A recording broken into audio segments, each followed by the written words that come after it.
Qyteti flet përmes zërit ton është titulli i ekspozitës fotografike të 30 të rinjve dhe të rejave të qendrës rinore Atelje të Bashkisë Shkodër, e cila u qel në Muzeun Historik Oso Kuka. Kjo ekspozitë shoqërohet edhe me një juri konkursi që do të shpall fotografitë më të bukura, por ajo që ka më shumë rëndësi është angazhimi i të rinjve, të cilët me celularet e tyre kanë fiksuar pamje që u kanë pëlqyer më shumë dhe që janë pjesë e identitetit të qytetit, qoftë objekte të trashëgimisë kulturore, qoftë nga jeta e përditshme e qytetarëve.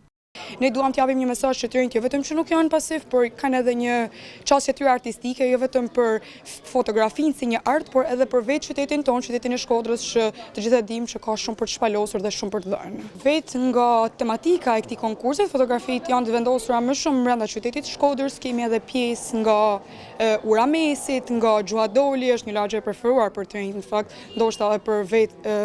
gjërat artistike që kjo lagje ka, po ashtu edhe në qendrën e Shkodrës në Shirok, që është edhe rindërtuar sfundme. Unë pruna si pjesë e konkursit, pruna një fotografi për koleksioneve të mia,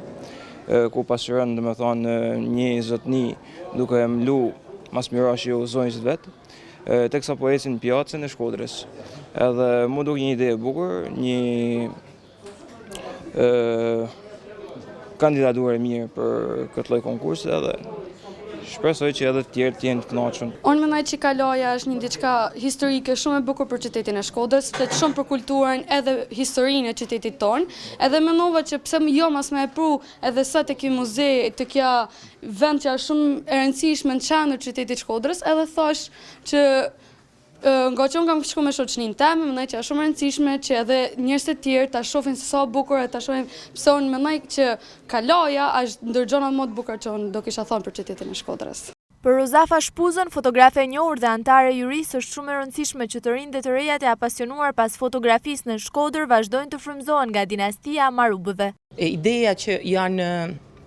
përzjedh foto bardhëzi, jep qartë atë vazhdimsinë që na kena në rrugën e Marubit. Do më thanë, trit po mësohen që me ba një lloj fotografie cilësore që shkon në gjurmët e të madhit të fotografisë që është Marubi. Gjatë promovimit të kësaj ekspozite u theksua nevoja për të përkrahur më shumë të rinj dhe të rejat e pasionuar pas artit në Shkodër, pasi ata janë të aftë të sjellin gjithmonë gjëra të bukura dhe interesante, siç janë edhe këto fotografi. Ruajtja dhe pasurimi i identitetit të një qyteti si Shkodra ka rëndësi të dorës së parë, ndaj kush më mirë se të rinjt dhe të rejat mund ta trashëgojnë këtë, u theksua gjatë këtij aktiviteti.